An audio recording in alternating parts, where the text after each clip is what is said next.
It is a huge honor for me today to be podcast interviewing Coach Heidi Mount. And I'm so excited to do this. Heidi has been in the dental field since 1988. She is known for helping dentists make $500 a day on tomorrow's schedule. She has been licensed as a dental assistant in 2 states, worked as an office manager for over 20 years, and then ventured out to become a virtual consultant and has been helping dental offices in the United States and international. Heidi, what's a virtual consultant? So basically, I don't go into the dental office. I do it all like I'm talking to you right now over a video platform. Is that so you don't have to bathe and shower and all that? Absolutely. I work out in my yoga pants and then show up and help dentists. So Heidi, you've been in this field. You got into it in '88. I got into it in '87. How many dental offices have you seen, and why do you think some dental offices just get it done financially and other offices just don't get it done financially? Why do some struggle so much, and why do others it's so easy? I think the ones that struggle are the ones that don't want to do anything about, they don't want to change what they're doing. You know, nobody likes change. So I think a lot of them are just keep banging their head against the wall, doing the same old thing with the same old staff, and they don't work on how to improve it. I also believe deep down inside that a lot of dentists, when their house is not in order, they just love to, on the weekends, get out of town. They either go to the lake or the cabin, or they fly clear across the country to learn some new magic bullet dental technique. You know, they're going to fix all their problems by buying some shiny object or toy or whatever. But they just don't want to get their house in order. When you're in the offices and when you're working with dentists at the house in order, how much of that is the wrong people versus just the right people who aren't trained? I mean, when you're talking to dentists, how often do you say you got to get rid of Susie Q? That this is not working versus let's invest into Susie Q and let's train her and get her up to speed. Well, so far I haven't had to tell anybody to get rid of somebody. I've had a lot of people ask me what their opinion is, and I give it to them. But for the most part, you just kind of work with their personality style, and you kind of. One time I worked with somebody, and they weaned themselves out. They're like, this isn't the culture I want, and so. I think just being able to work with their personality, knowing what they need, if they're the type of person they're super expressive, then you better make it fun. If they're super analytical, then you better give them something smart to do. And if someone was, if you were in an airplane sitting next to a stranger and asked them, and someone asked you, what would you describe the personality of the average dentist? What would you say? Is there an average dentist personality? They're very, very smart individuals, but when it comes to the business, it can be difficult dealing with so many different personalities. Well, yeah, we all believed in undergrad that the magic keys were found in calculus and physics and organic and the Krebs cycle, and we spent a gazillion and a half hours in the library learning all this complex stuff that we never used once. I mean, I can't think of any time I've used any geometry or trig. And then you sit there and get into dentistry, and half your problems are the personalities of your patients, and the other half are the personalities of your staff. Yes, yeah. And people just don't like going to the dentist, so you got to figure out a way to make it easy. I can't figure out why on Mars Matt Damon wanted to come back. I mean, he just would have been there with no people. Wouldn't that be heaven? So what motivated you to become a coach? Well, my dad was like yours, a blue-collar worker and all that, and he ended up working very, very hard to provide for his family, and only to retire and then have passed away, developed health problems, probably from the stressors of the jobs we all tend to get. And I decided, I paid the bills for dentists. I've worked with a lot of them. They all have a lot of the same problems, and I wanted to find a way to help people that I can prevent stress in their business. A lot of doctors that I talk to are plateaued. They're frustrated. They've tried to train their staff. Their staff won't listen to them. Are you talking about their marriage or their dental office? Probably both. So that is so. What percent of your time do you feel like you're an armchair psychologist versus an armchair consultant? A lot of it is psychology. You're right. It really is. You're an armchair consultant, aren't you? Yeah, sometimes the staff is everything they're complaining about. I feel like if the dentist understood them, they probably wouldn't be in that position. So, for example, you have some girl that is just needing to hear she's doing a great job. She just never hears it. It's always do this and do that, and why aren't you doing this and why aren't you doing that? When she doesn't know what she's doing right or doesn't know what she's doing wrong. And if you knew that they just need a little words of encouragement, you would probably give them more energy to get what you want. So what would you some of these kids coming out of school that they got $350,000 in debt. Do you think it's different for them to be successful today? I mean, okay, so I've done 3 decades. Do you think a kid coming out with $350,000 of student loans got the same shot I did at just opening up and building a successful dental office business practice? Absolutely. Yeah, they certainly don't need to, be in the corporate world. That's a great way to, if you want to work for a chain, you want to learn how to get fast, you want to, learn the ins and outs and see what skills you can gain and what have you. But yeah, certainly owning your own business and working on your own, there's a lot of money to be made. So what advice would you give these kids? I mean, they're coming out of school. Do you think working at like Heartland or Pacific Dental is a good place to also learn business? I mean, those guys got more business systems than you can count. Do you think it's a good way to not only, when I got out of school, I did my dental school requirements again, like the first 4 months. So you need to do your 10,000 fillings, crowns, what have you, all that. But do you think working for some of these big corporates is also a way to learn a lot of business that you can take into your dental office when you own your own place? I think it depends which corporate you work for. Some of them are saying, go ahead and seal over that decay, just get them in, get them out. And others are doing a good job. It's hard to say. It's hard to say. I think the bottom line is you got to have the people skills to make a successful business. You got to be liked, you got to be trusted, you got to be authentic. Liked, trusted, authentic. So how would you recommend a dentist become a better people person? Study like crazy.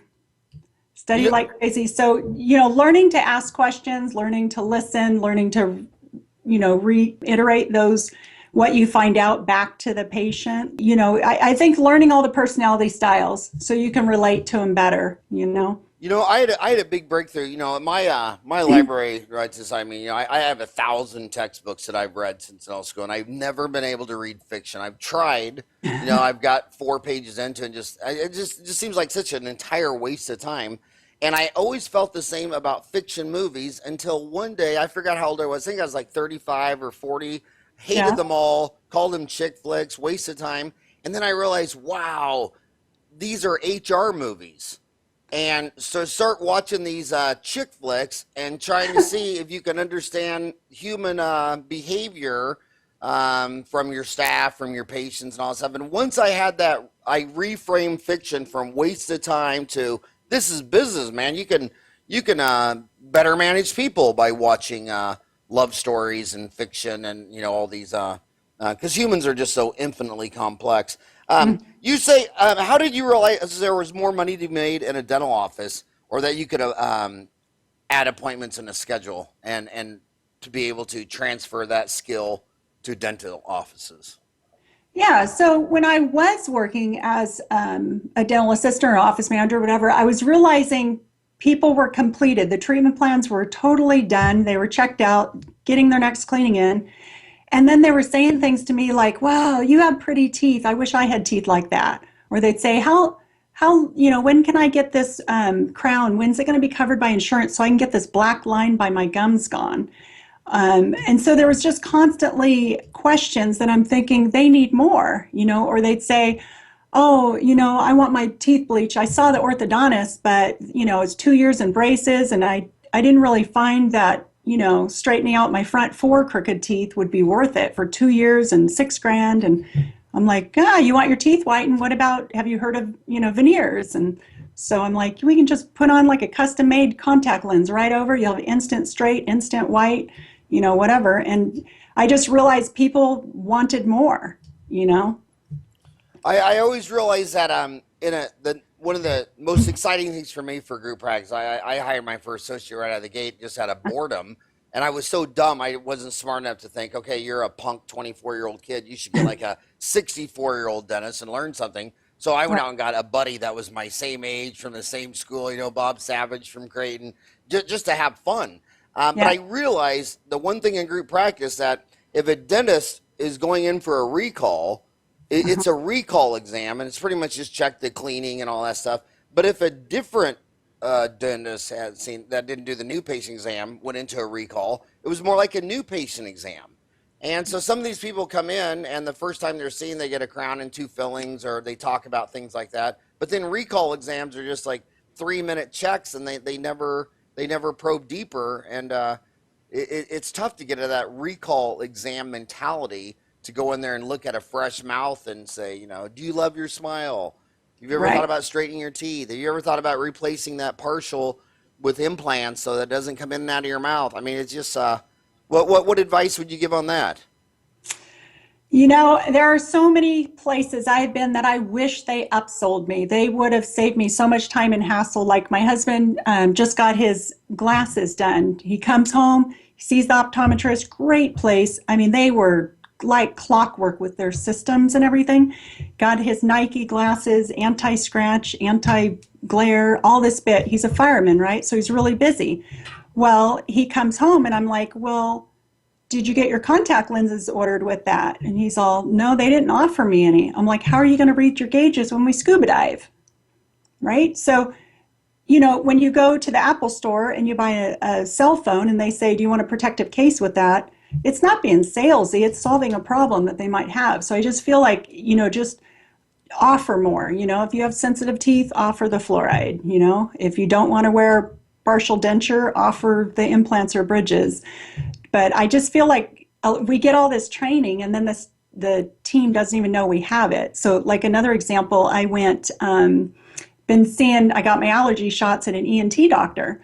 And one of my girlfriends told me she got these custom earplugs and she doesn't hear her husband snore anymore. And I thought, well, wouldn't that be great to have just even on an airplane when you want to check out or whatever? So I texted my ENT doctor because he's married to a dentist and I said, hey, do you have custom earplugs there? He's like, yeah, come on in. So I go in and I'm thinking, I've been going there 15 years and no one ever told me. So they bust out this pamphlet of 15 different types of custom earplugs, even if for a dentist was on there. I didn't even know they had one. I've been in the field forever. But yeah, so they had, and I thought, okay, I'm spending $150 on something totally not covered by insurance.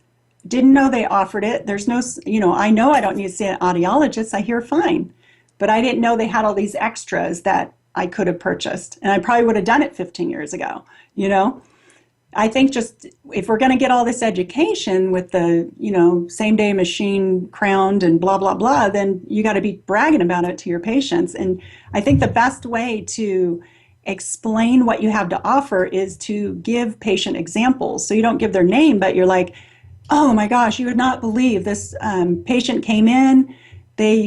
They were going to this class reunion and we put on these veneers. They looked 10 years younger. So you're just bragging about the other patient, not yourself, right? So Right. it's kind of giving stories and just putting it in their brain that, wow, that could be me and I could have that too.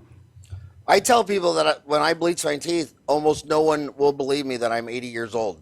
And they're like, "Wow, you're 80." So is it tough being married to a fireman? I mean, he probably like doesn't let you smoke in bed or play with matches. Is that tough? When he goes out of town, do you just like go in the backyard and play with matches?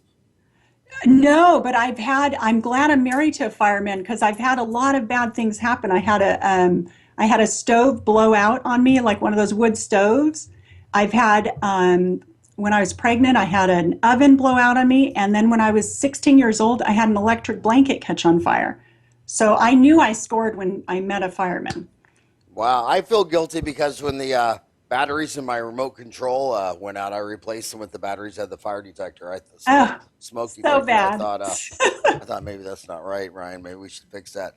So, what role do verbal skills play in treatment planning, and how do we find out what is important to them or get to their motivating factors? Yeah, so obviously the verbal skills is pretty much everything you need to be able to sell dentistry. Asking a lot of questions and listening. So, like you were bringing up, what do how could you change your smile, or what do you like about your smile? Usually, if you say, what do you like about your smile, you get everything you don't like. So, I kind of like that question because then they start complaining. So what happens is when people start complaining, everybody has a solution for them right away. So I would just say, just give it a couple more minutes and don't jump into the solutions, but get everything out. So what else, or tell me more, or how does it make you feel? Asking more questions and then ending it with, is that everything or is that all? And then, yeah, we can fix you at that, fix that up for you. And when you are going to, give a solution, make sure to use their verbal skills, or what they used and described verbally with that. So if they say they don't like the black line or a cap or whatever, you would use the words they would use, and just repeat it back to you. We can go ahead and straighten that, straighten your teeth, or replace that for you, or take that gray line out of your tooth, or whatever's bothering them. If they're going to get married and they want a whiter teeth, then you just say, we're going to make it nice and bright and white for your wedding, and things like that. So just using their words, not giving so many details. I feel like I had a contractor come in, and he's talking about this circuit breaker and the gauge and the wires, and 30 amp versus 40 amps, and where he's going to cut the hole in my wall. That I just wanted to plug in my dryer and get it going. Like, I think just so many details are given that don't need to be given.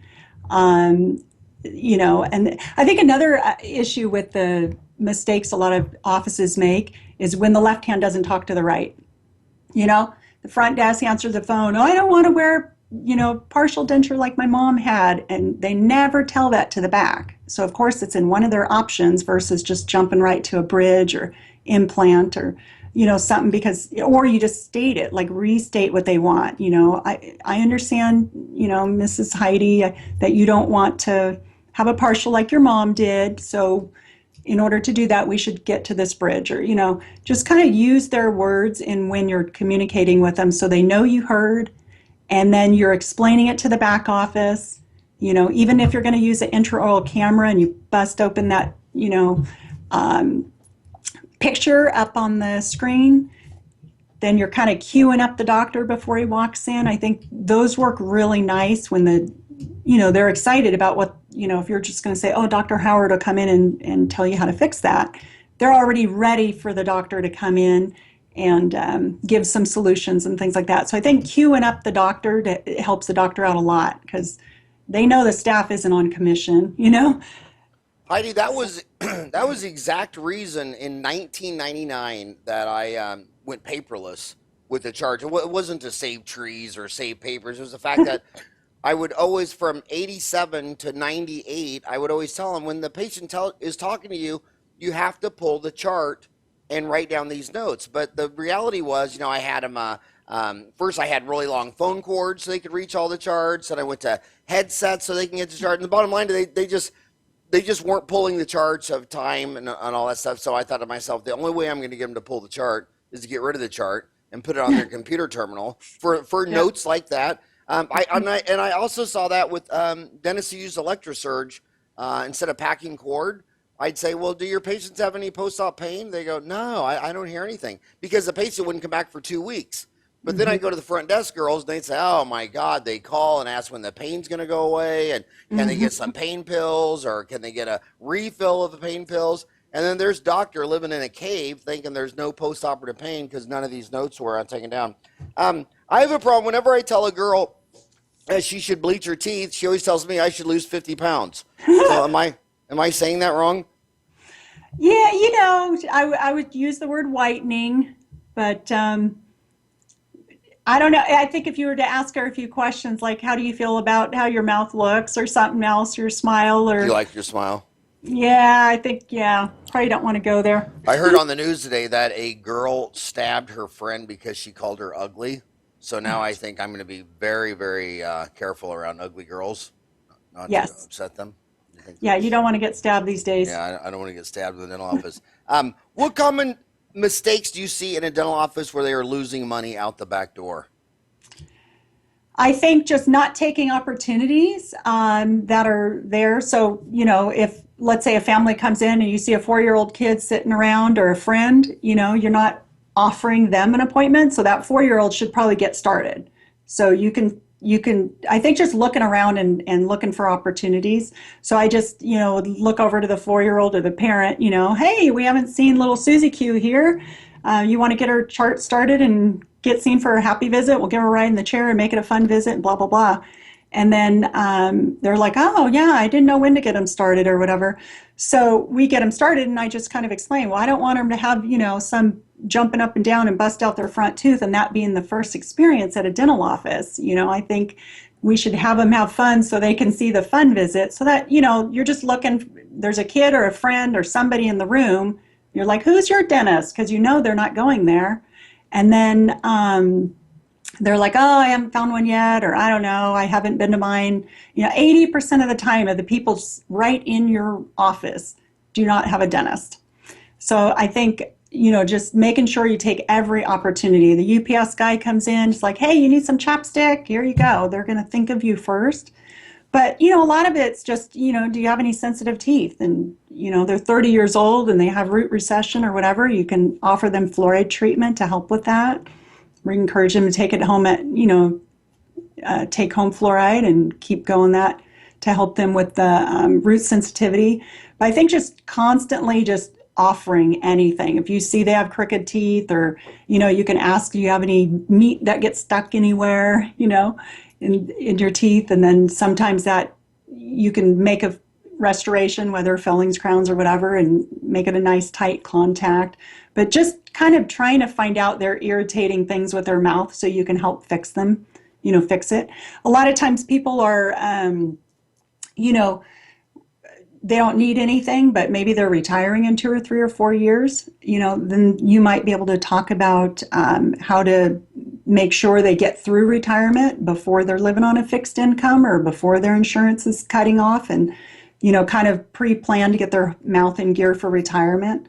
And there's just a lot of, you just look at their age and what they could possibly need and try and strike up conversations with them. So Heidi, you used to be an office manager for 2 decades. What do you think of an office manager? When you look at dental offices, some have they have 2 assistants, 2 receptionists, and one of the receptionists is kind of in charge of the front, and they have 2 assistants, and one of the assistants kind of in charge of the back, maybe supplies and all that stuff.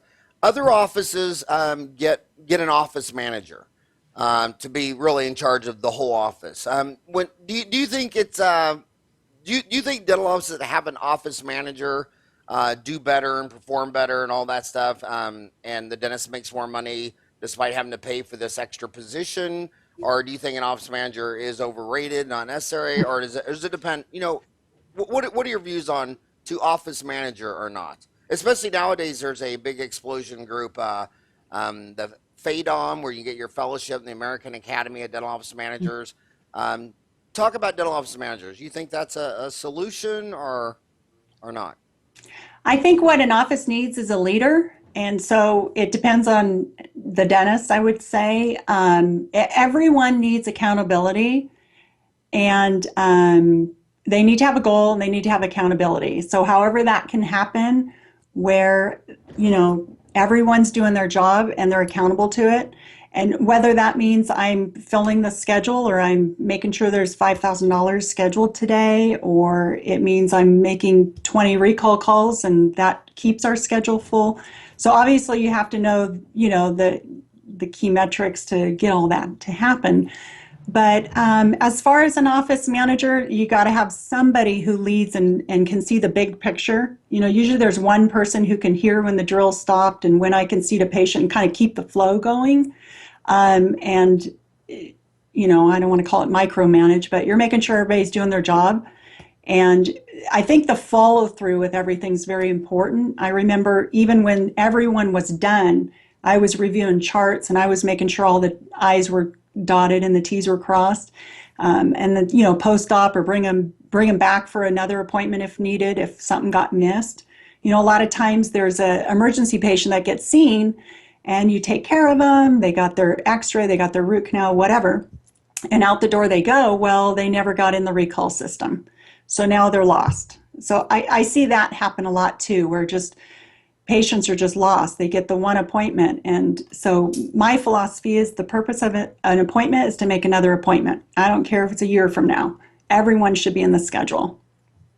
And for younger kids who want to know why people like Heidi and I, who got into this field at I was 87, she was 1988, is dot your I's and cross your T's. That comes from England, where the king would write a writ, W-R-I-T. And the problem with writs is that a lot of people would get executed when it had nothing to do with what the king meant. So when they started in America, they didn't go with writs. They went with individual case law because they thought every individual court case was different and it depended on the absolute details. And the devil is in the details. And what you said was really profound, because what the dental office needs a leader, and that could be the dentist. It could be an office manager. It could be your lead assistant. I've been in dental offices. There's this one dental office up the street from me that is just crushes it. And it was because 25 years ago, the hygienist said, "You're paying me a lot of money per hour, but I'm worth more not even cleaning teeth. I'm going to go around and make sure the patients are seated. I'm going to numb up your patients, so when you walk in there, they're already numb. And so this $40 an hour hygienist has been walking around for 25 years, numbing up just being the leader, making sure everybody's accountable. So I want to say the same thing. Are you big into morning huddles? Is that a big part of a dental office success? Yes. Yes. You need to plan your day. You need to find out who's going to go what and where, how much are we going to make, if we're going to have an emergency, where are we going to put them. Yeah, definitely you want to communicate who's going to numb them up, who's going to see which patients are the gold star patients. We're going to ask for a referral or a video referral or, take a social picture for your media. Yeah. So your husband's a firefighter. What is your favorite firefighter joke? 'Cause, like there's lawyer jokes, dental jokes. Is there a good fireman joke? No, I don't have one. I totally changed my view of firefighters back about 15 years ago. So all my boys, the only reason I went to high school is for the wrestling team. The only reason I made good grades is because they kick you off the wrestling team. So all my boys started wrestling when they were like 5 years old, and they're amazing. Some of my boys went like 3 years without losing a match. But one of the other kids in their class, their dad was a fireman, and then they were in high school, and a house about 4 blocks down, 5 blocks down, and it just completely went up in flames. We were in the backyard and saw smoke, so we all ran down there, and our wrestling buddy's dad's a fireman, and the trucks pull up, and Yeah. he gets out like he's like nonchalant, doesn't even care, walking real slow, gets some stuff. This house is an inferno, and he just walks just casually up to the front door, opens it, and walks in, and we're like, what the hell? And like 30 minutes later, he comes out. So when it's all done, we're all standing there behind the line and everything, and we were yelling at him. He came over and talked to us. I said to him, what the hell's going on? He said, yeah, I wasn't even working tonight, but I have a box. I heard the calls, and I realized that everybody showing up to this fire was going to be a young kid, and so I wasn't even working tonight. I just wanted to be the first guy in that house, because then he was telling me what he was looking for, and didn't want him. It was a 2-story. Didn't want the stairway to collapse or whatever. But unbelievable. But the point I was bringing up about the firemen is the fact that in America, according to the insurance data, for every 100 cavities we diagnose, we only drill, fill, and bill 38%. If Yeah. your husband only put out 38% of the fires, they would fire him in what, a week? A month? How long could he go by only putting out 1 out of 3 fires? Not at all. I mean, they Yeah. put out and so my question is this. Here's the question. Since the United States of America has 211,000 people alive with a dental degree, and they put out 38% of the cavities get drilled, filled, and billed.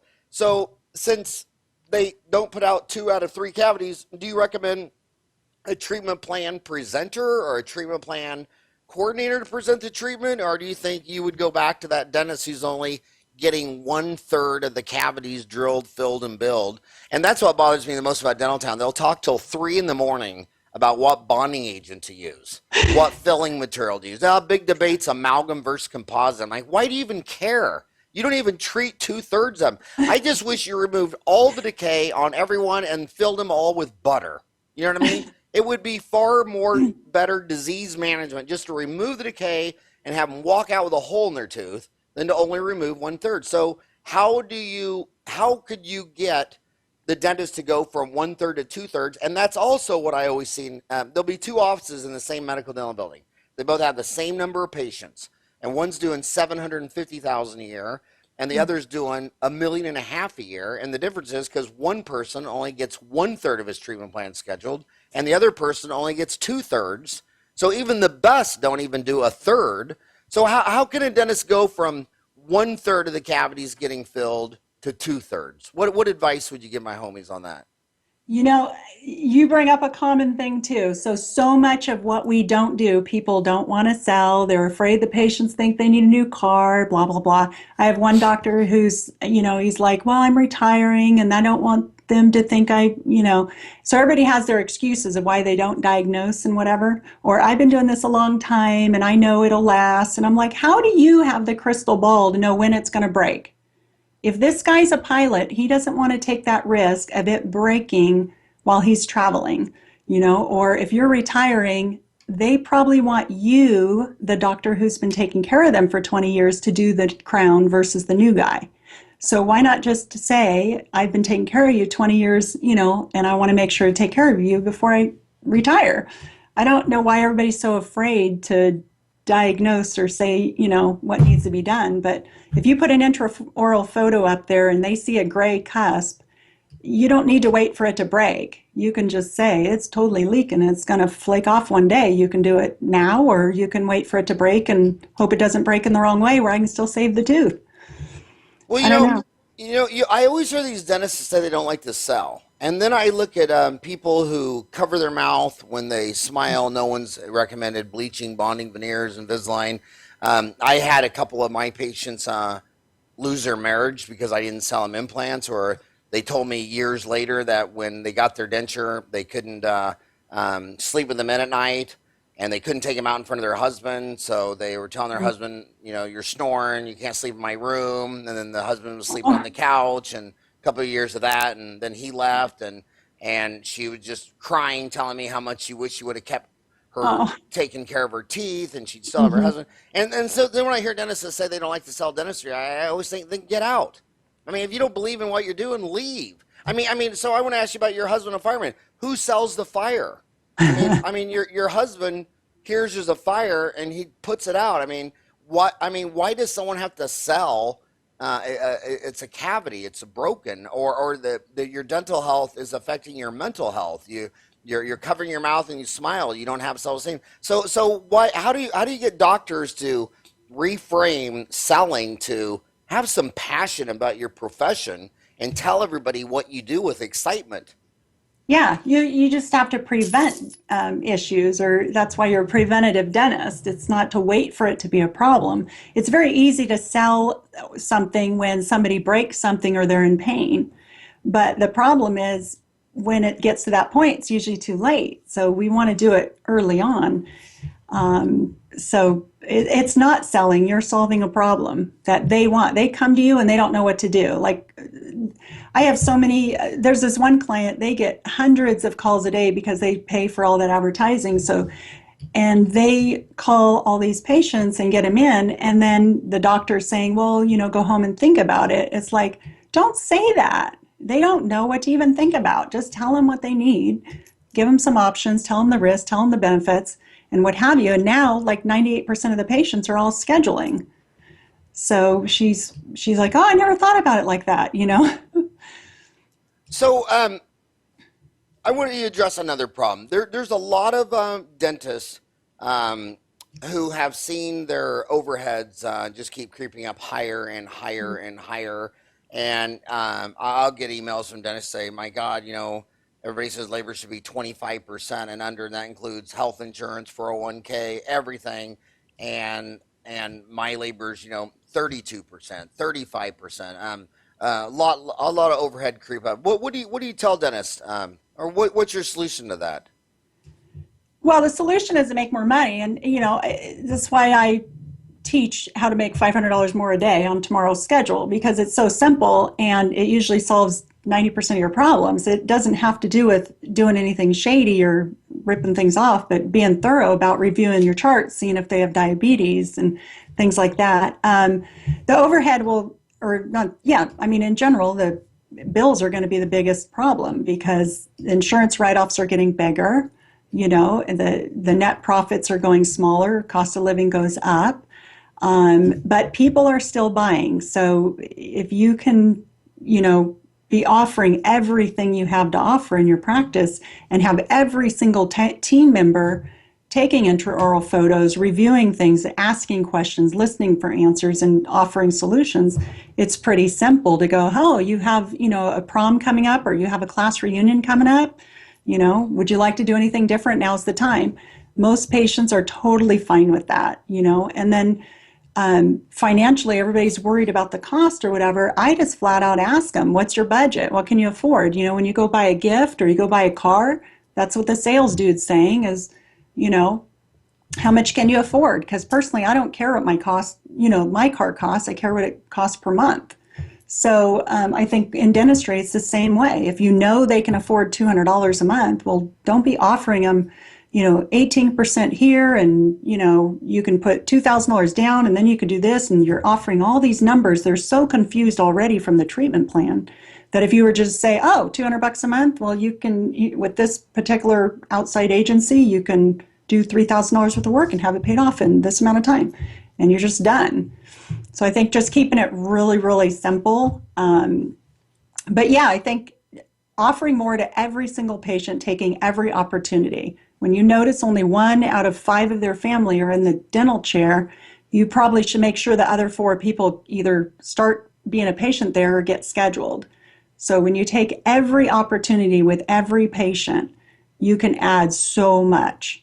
And the easiest one and the silliest one is these dental offices, these dentists and hygienists have been treating grandma every 3 months for gum disease for a decade, and they've never seen grandpa once. And you're like, well, do they kiss? Do they Right? trade bacteria? I mean, you understand that on the bottom half of the body with STDs. Why do you not get that on the other half? So you talked about your program on coachingdentist.com. Coachingdentist.com. What are my homies going to find at www.coachingdentist.com? And what is your program?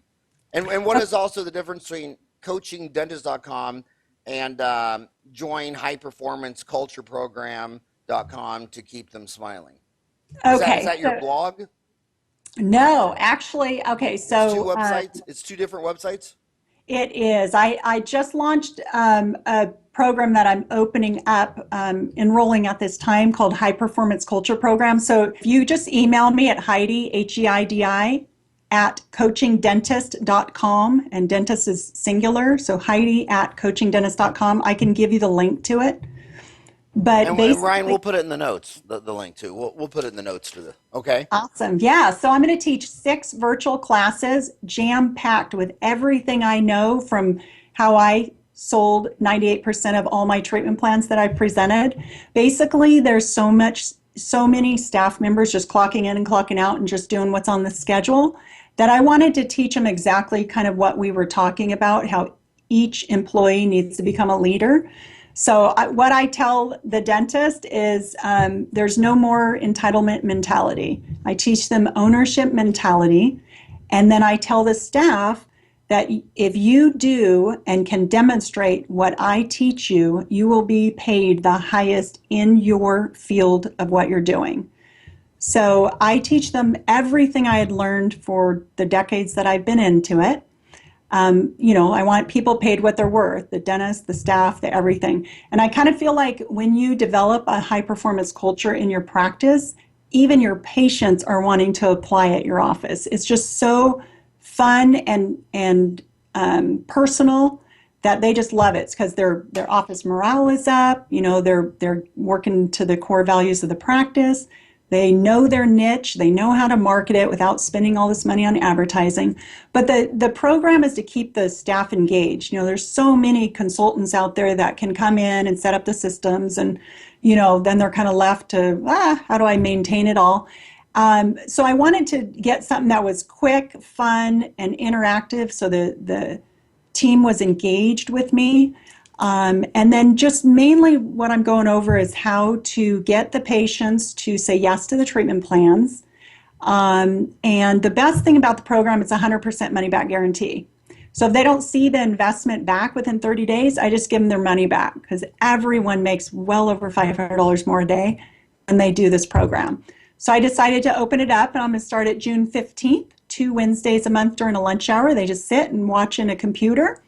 And then I have questions and answers after, so they can ask about particular things going on in their office. Like, we have this case coming up, and what about this and what about that? And I could help them with the objections or the benefit statements on how to get a patient to say yes. I think what you said about the entitlement mentality, I think it's so hilarious, because whenever you meet an American dentist who's my age, they're always a male, Republican, conservative, blah, blah, blah. And they're always bad-mouthing the government as being entitled. And then you look at their staff, and you're like, dude, your staff is lazier than the post office. You make fun of the government all day while you watch Fox News with a beer, and your staff gets a cancellation from 11 to 12. Someone calls in at a quarter to 12 with a toothache. They don't see any openings in the afternoon, and they're certainly not going to see them at lunch, because they've done nothing from 11 to 12. But at 12 o'clock, by God, they're all going to lunch for an hour, because they're postal office, IRS, entitlement mentality. And then at 5 o'clock, they didn't even make their break-even point. Say their break-even point is $3,500 for the day, and it's 3:30, and someone calls up with a broke tooth, so it'd be $1,000 crown. Could probably take their day from a 70% overhead to a 55% overhead, and they're like, no, we're leaving at 5. I mean, this is the post office. I mean, my postman delivers mail every Saturday at my house, and I always run out there and get it from him and whatever. And there's not 3 dental offices in Phoenix open on a Saturday, and and these dentists make fun of the post office. They make fun of the IRS. They're actually some of the most entitled people on the planet, and they give them a raise every time the Earth goes around the sun. Just based on purely the fact that the Earth, on its own momentum, went around the sun without any help from your assistant. You know what I mean? And and everybody, yeah. So the entitlement thing is. So how do you change? They say hire on attitude, change for skill. When you're a virtual consultant, how do you change that mentality that we have a break-even point, and if we're going to have 50% overhead like everyone did in the 70s, then we're going to have to reach that number before we go eat lunch. And then we're going to come back and we're going to do it again. How do you change that mentality? I first start by motivating them, because if they can learn these things, these are life skills, like you're saying, they're used in your homes, they're used everywhere. So if you can learn the people skills and the life skills, then you become a very good employee. So I think when I'm talking to them, I get them to understand that I'm here to help, and that I've been there, done that, and I never affected my boss's bottom line, because I always made more. And the only way to get raises or to stay in, because your dentist is providing, your livelihood, and so you should really appreciate that they have the vehicle to get you to your dreams. So you should be helping each other. Sometimes the dentist goes through a rough time, and you're trying to help them get through that rough time as a team. So you do become like a family. But yeah, basically they just need to step up and figure out how to make the office grow as a practice, so they can all help each other, so they can all get their dreams. And I think a lot of it has to do with goal setting and figuring out how to get there. I'm a big fan of your post on Dental Town. I mean, you've posted over 300 times. Now, Nice. in your signature link, have you announced that this program comes out June 15th? Not yet. Because do you understand the signature link under a post? Because when you post, if you homies aren't aware of it, but when you post, but then there's a line that underneath there is your signature.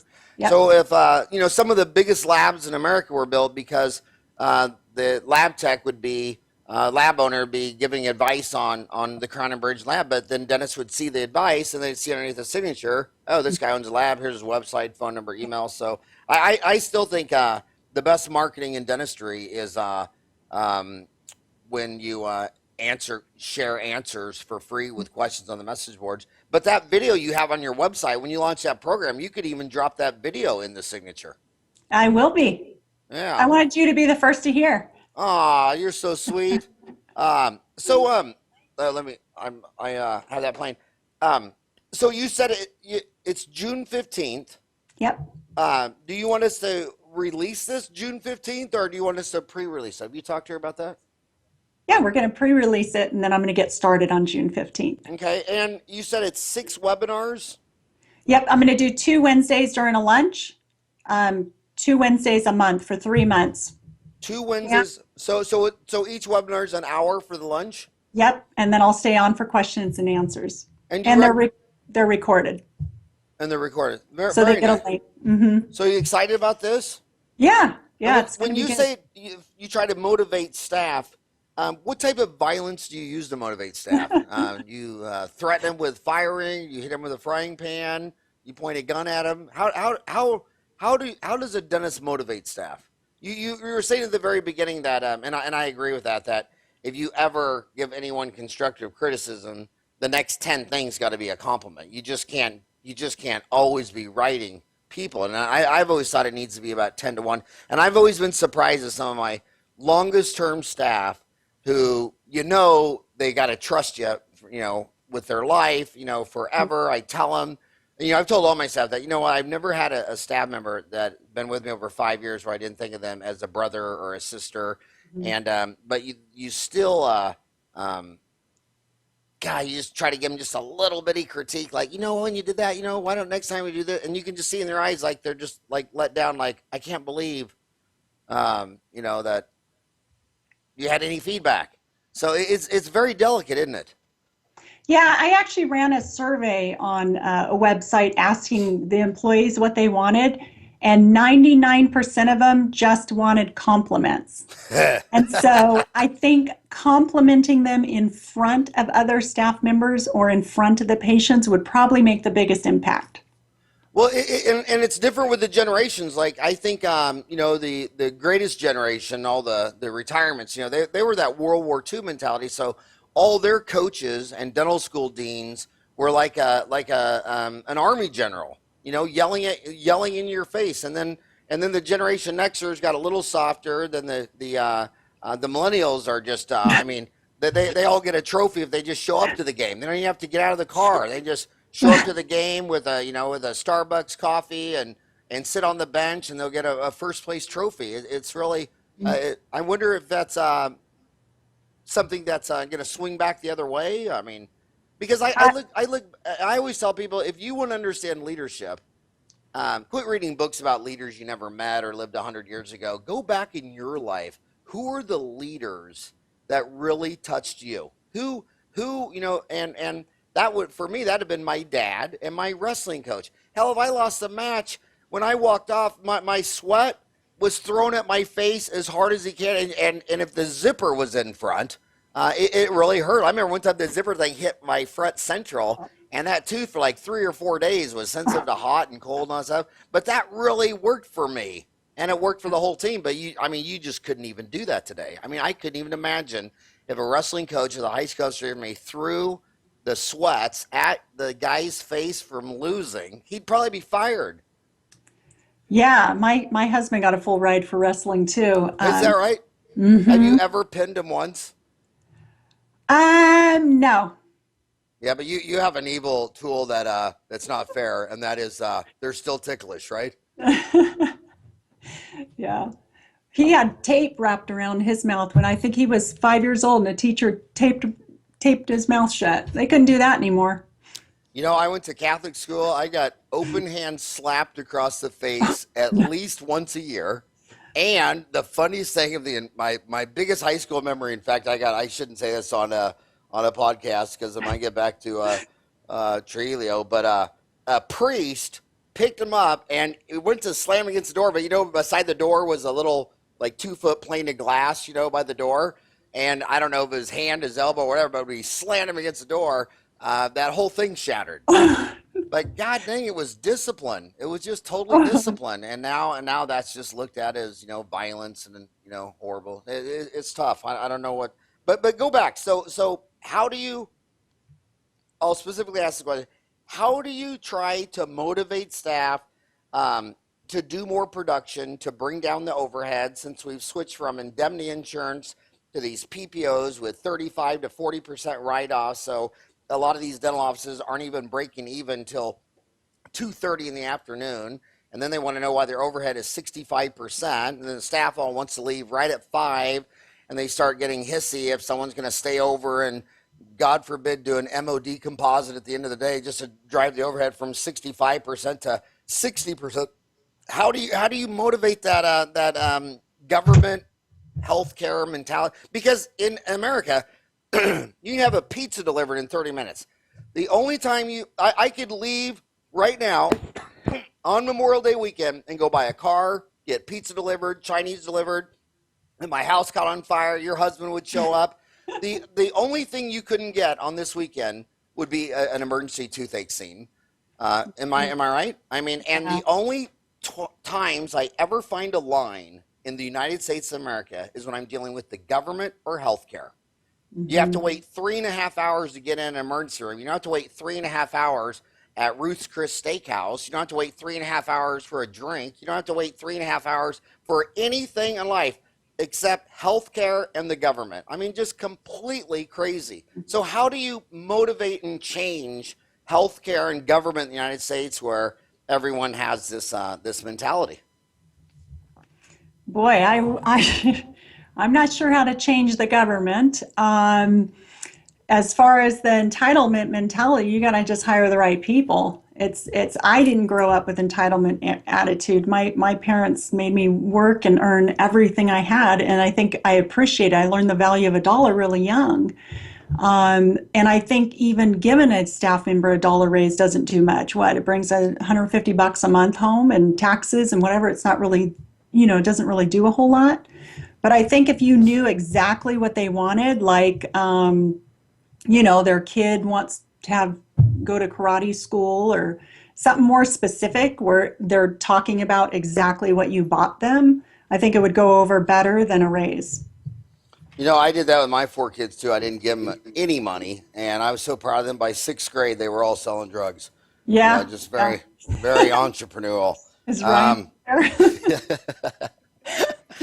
Right. I see. I can say whatever I want because Ryan's the editor of this thing, so he can edit everything out. So so June 15th. So this is so how long is that, Heidi? That's this is the 29th. So it's coming out in basically 2 weeks and 3 days. So you're gonna release it on a Wednesday.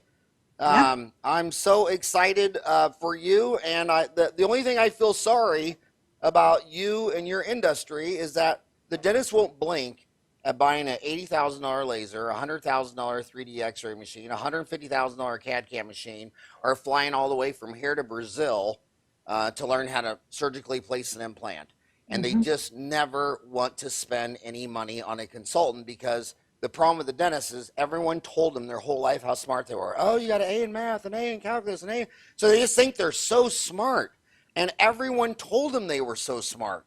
And so if I'm really smart, Heidi, why do I have to ask someone else for help? Do you think it's because do you think they're embarrassed? Do you think they just think, well, God, I mean, obviously, if a dental consultant knows what to do, I know what to do. Is it arrogance? Why don't they raise their hand for help? And I've said this 1,000 times and I keep saying it.